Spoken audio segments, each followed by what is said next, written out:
আসসালামু আলাইকুম রহমতুল্লাহ। সুপ্রিয় শিক্ষার্থীরা, কারিগরি ছাত্র আন্দোলন কর্তৃক এই মুহূর্তে একটি নোটিশ প্রকাশিত হলো। তো এখনো যাদের কাছে এই নোটিশটি যায় নাই, এটা একটু শেয়ার করার জন্যই ক্যামেরার সামনে আসা আর কি।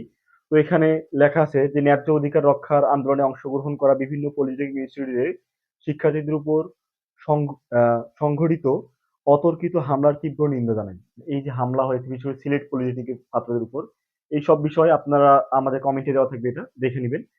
সর্বশেষ যেটা কথা যে আগামী ৫ ও ৭ ফেব্রুয়ারি যেটা পরীক্ষা হওয়ার কথা ছিল, ৫ মানে আগামীকালকেই ফার্স্ট সেমিস্টারদের পরীক্ষা এবং ৭ তারিখ ফোর্থ সেমিস্টারদের পরীক্ষা, এই সকল অনুষ্ঠিত পরীক্ষা বর্জন ঘোষণা করা হচ্ছে।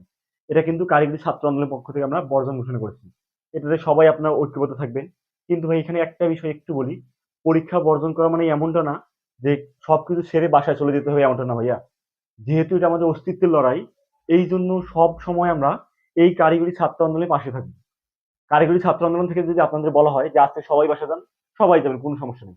কিন্তু ভাইয়া যদি বলা হয় যে না কালকে থেকে আরো মাঠে নামতে হবে, সবাইকে থাকতে হবে, দয়া করে ভাইয়া এটা মানেন। কারণ এটা আমাদের অস্তিত্বের লড়াই ভাইয়া।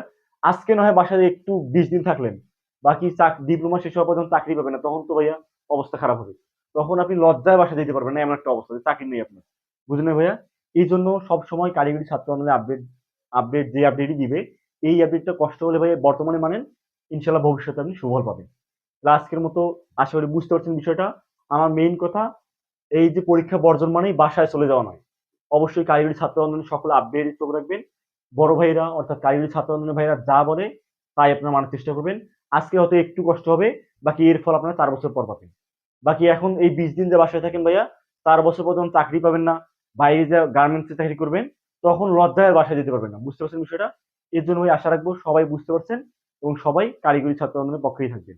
তাহলে আজকের মতো এখানে শেষ করছি। আসসালামু আলাইকুম রহমতুল্লাহ।